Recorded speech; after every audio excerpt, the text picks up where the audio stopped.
Since the announcement of Final Fantasy's Wandering Minstrel, I've been talking about how I really wanted to make a deck about it. The card itself just seemed super cool to me right off the bat. Everyone was like, oh, do you have a deck profile you can post, etc. I didn't have anything that worked. I've been playing with it for a couple weeks. It was so bad that even my play group had some fun with, just kind of pointing out its absolute flaws. I, however, am happy to report that I think we have gotten a pretty damn good build that I'm very happy with here, and I'm excited to share with everybody. So before we actually jump into it, let's just talk quickly about the Wandering Minstrel himself. If you're not familiar with the card, he is a blue-green legendary creature that says lands you control enter untapped. He also has an ability that says at the beginning of combat on your turn, if you control 5 or more towns, create a 2/2 elemental creature token that is all colors.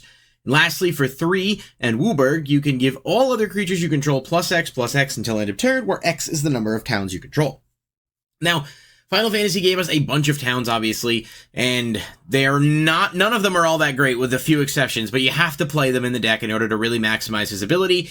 And so I made the mistake at first of just being purely, how many lands can I get out? And I realized you have to have a good balance of, the lands that you have and the actual power plays that you can make, because sometimes it's too easy to get there one way or the other. So we're going to jump into the Wandering Minstrel deck profile here. I'm going to show you guys what I have, and obviously if you guys enjoy it, please feel free to like the video, leave me a comment down below, let me know what you think of the deck profile, and also make sure you subscribe to the channel if you haven't already, because it really does help more than you know in terms of being able to have the time and ability to make these videos.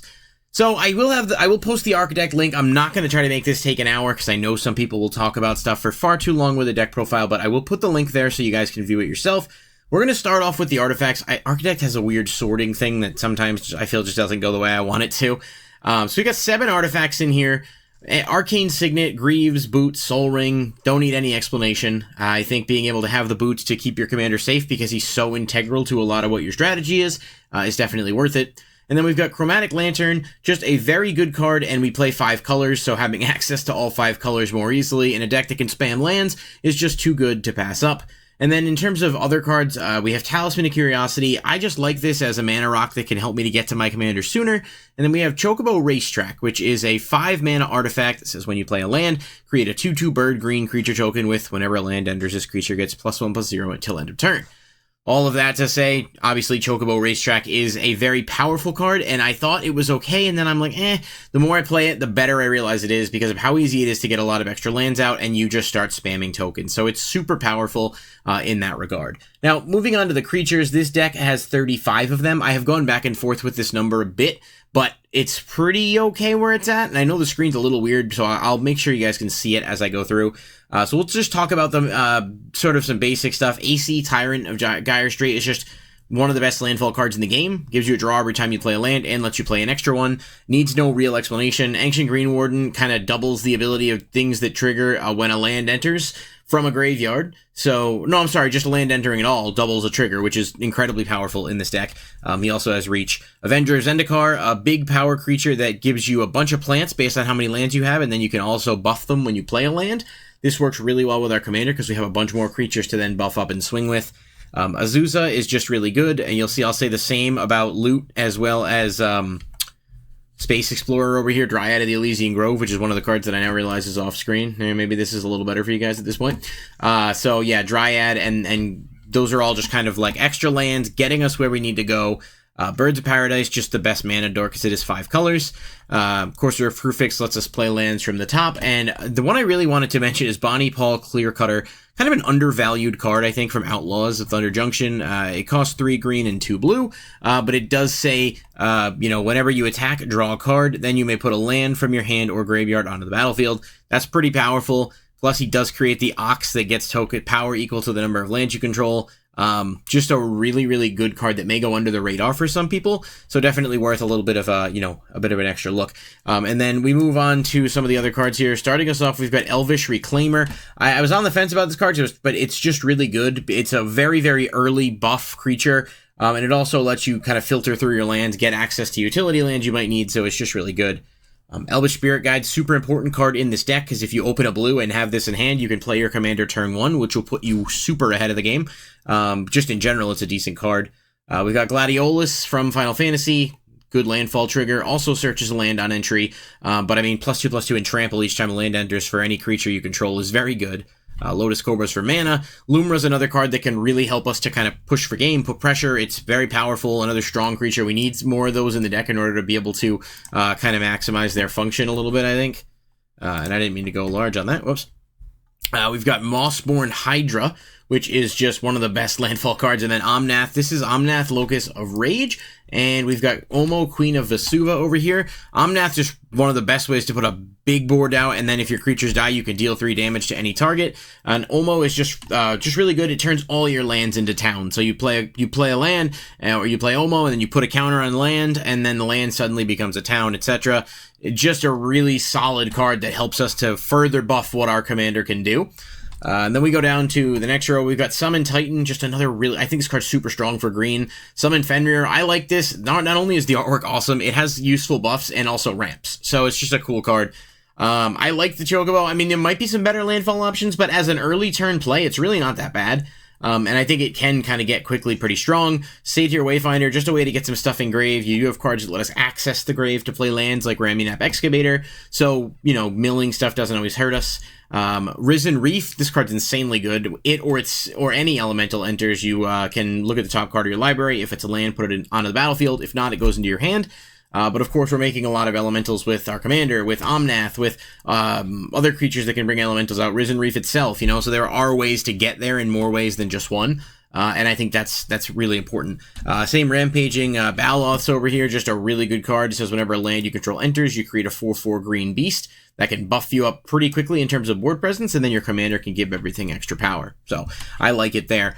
We've got Oracle of Moldiah, just another card along with Azusa and stuff, and Poo-Poo UFO, actually a really good card. It lets you tap it to put a land onto the battlefield from your hand. It can also make its base power become equal to the number of towns you control, so if we start to get a lot, it can be a nice way to swing over some stuff with flying, and it does help with ramp.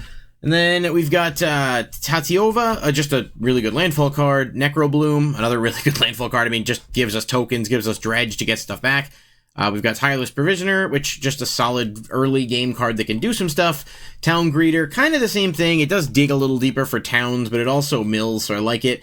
Traveling Chocobo, just an MVP card, doubles your landfall triggers, so there's no reason not to use it. And then we've got a Uro to kind of round this out as another power card. World Shaper and Zell from Final Fantasy gives you an additional land trigger as well as gets a buff for lands you control, and allows you to bring them back to your hand to replay them later. Now, we move on to Enchantments. Enchantments, we've got 7 in total, and we've got Burgeoning, which I know is a little expensive. I don't know of a lot of budget alternatives, though. It's 1-drop land enchantment that says when an opponent plays a land, you may choose a land from your hand and put it into play. This is so good. This is such good value for this deck. We can pass up, we can resolve our landfall triggers during our opponent's turns. I mean, obviously anything has a lesser equivalent. I do think this card is definitely worth the money in terms of if you're building this deck and have a little bit of flexible money to spend, and you're going to spend a couple, buy a couple higher value cards. This is definitely one I think will have a good impact on the deck. And then we've got Felidar Retreat, just a good landfall trigger. Leyline of the Guild Pack, it is cuttable, but I think it's pretty good. Opening it is great, and it makes all your lands every land type, so you have access to all the colors you need right away. Just a good card. Retreat to Koralheim allows you to sort of utilize landfall triggers to maybe tap your opponent's stuff or do your own combos. It just can help you if you're not getting where you need to go early game, to maybe address that problem a little bit. Rhythm of the Wild, just really good, gives all your non-token creatures Riot, so anything you're playing gets either haste or a +1/+1 counter, and your creature spells can't be countered, which is good. Valakut Exploration is just a landfall trigger that basically gives you any number of, exile the top card. You can play it as long as it remains exiled. It just helps you dig into the deck, and it's essentially drawing you cards. I know it's not, but it's similar in terms of its application. Zendikar's Royal also makes a 2/2 green elemental when a land enters, so, another card to work with Risen Reef. Moving on to our instants, we've got 12. I've got Back to Nature, Brainstorm, and Psych Rift, Dovin's Veto, Eureka Moment, Frantic Search, Growth Spiral, Heroic Intervention, and then we've got Path to Exile a little bit over here, and we've got Prisha's Wandering, Silence, and Swords to Plowshares. Now, I know I went a little fast there. I just want to explain a few of them. Back to Nature, I just think is really good enchantment removal, especially if you're fighting a lot of oppressive stuff. You can also play Vandal Blast as a way to wipe artifacts. Either one is solid. Both might be solid. Brainstorm, good for digging into the deck. Psych Rift is just the best board wipe in the game. We've got some cards that give us extra, land, draw, battlefield stuff. Dovin's Veto I just like as a counterspell because it can't be countered, so I think it's strong. You could put any blue counter spell in here that you want, really, or two. I choose to play not a ton.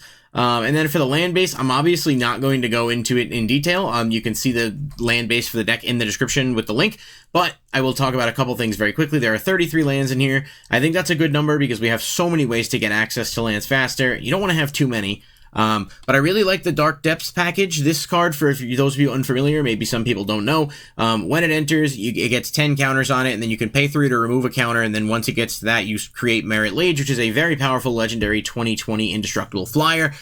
Thing about Dark Depths is if it's copied and it doesn't have counters, it immediately allows you to play Merit Lage, which is why we are playing that with the cards like Echoing Deeps, which allows it to enter as a copy of any land in a graveyard. So we were hoping to mill Dark Depths and then play Echoing Deeps and just get the 2020. But we've also got Vesuva, which does the same thing, can enter as a copy of any land on the battlefield. So we have another way to trigger that, and we have a ton of cards that allow us to search lands directly from the deck as well. So we have Shifting Woodlands too. So there are 4 different ways to make Merit Lage in this deck. I think it's just too good not to make use of that opportunity. I like some of the towns. The blue one doesn't seem to do too much for your main stuff, but I do think you have to play the towns, like I said, just for the abilities. Simic Growth Changer is a busted card in this deck because if it comes in untapped, you bounce another land, you get 2 free mana, and then you can also play a land trigger or something. Just so good, man. Such good value. People might ask why I'm not playing the fetch lands in here. It's largely because I'm not playing enough basics to warrant it. I think that this is fine with being able to get access to my lands. I'd have to be playing like all the shocks and stuff. And if you're playing this deck in a non-town version, like if you just wanted to utilize his first ability or do a different kind of landfall, you'd absolutely want to play the fetch lands and probably just like shocks and stuff. You're not worried about the towns if you're just looking to spam. But I wanted to focus on the town mechanic. That was kind of the thing I liked about the build. So for me, that's why the fetches aren't there. Not a budget thing. I mean, I have fetch lands. I don't think you need them in here, and this is certainly up for debate. Finally, the sorcery, there are 5 of them. We've got Animus Awakening, Farseek, Reach the Horizon, and then a couple draw cards in Shamanic Revelation and Travel the Overworld.